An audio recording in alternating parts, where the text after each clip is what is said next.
आखिरकार अमेरिका ने चाइना को पनामा कैनाल से बाहर निकाल दिया है और साफ साफ चीन को कह दिया है कि अब तुम्हारी यहां कोई जगह नहीं है। जी नाज़रीन, आपको बताएंगे एक बड़ी न्यूज सामने आ रही है। पनामा कैनाल से चीनी जो शिपिंग कंपनी है उसको बाहर निकाल दिया गया है, जो कि चीन के लिए एक बहुत बड़ा दचका साबित हो सकती है। जी नाज़रीन, आपको बताएंगे कि इसके पीछे अब अमेरिका कैसे है और किस तरह चीनी कंपनी को बाहर निकाला गया। बेसिकली ये जो फैसला हुआ है, ये पनामा की एक अदालत ने फैसला किया और कहा है कि अब जो चीनी शिपिंग कंपनी है आपको जाना होगा, क्योंकि आप यहां पे गैर कानूनी और सही तरीके से काम नहीं कर रहे हैं और इसकी जगह आप कोई और कंपनी को हायर किया जाएगा।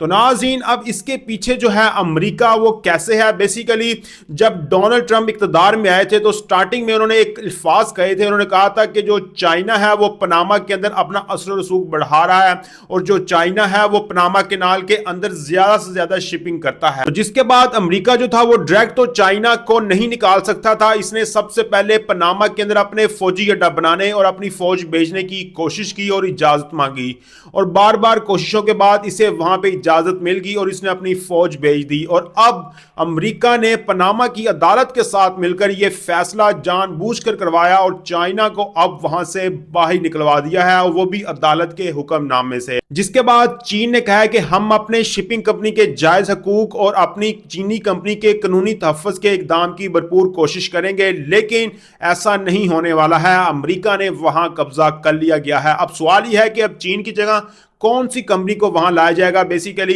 अदालत ने हुक्म दिया है कि मेयर एसके एक कंपनी है जो कि डेनमार्क की कंपनी है, उसको आर्जी तौर पर यह काम दिया गया है, लेकिन यह आर्जी तौर पर नहीं है कि परमानेंट तौर पर यह काम करेगी, क्योंकि यह भी जो कंपनी है यह बहुत अच्छी कंपनी है। और आपको बताएंगे अब चाइना को मुकम्मल तौर पर पनामा से बाहर निकालने की जो कोशिश थी अमेरिका की, उसमें वो कामयाब हो चुका है। और अमेरिका जो है अब दुनिया के अंदर आप देखेंगे कि डोनाल्ड ट्रंप जो है वो बार बार चाइना को पॉइंट ऑफ करते हैं, चाइना को टारगेट करते हैं, और जितनी भी जो चीज़ें हैं, चाहे वो ऑयल के मामला हो, चाहे वो रेयर अर्थ मिनरल्स के मामला हो, चाहे वो किसी मुल्क के ऊपर कब्जे के मामला हो, उसमें वो चाइना को लाजमी टारगेट करते हैं। ऐसा नज़र आ रहा है कि अब अमेरिका जो है वो चाइना को सुपर पावर बनने से रोकेगा और अपना असर रसूख पूरी दुनिया के अंदर वो लेकर आएगा।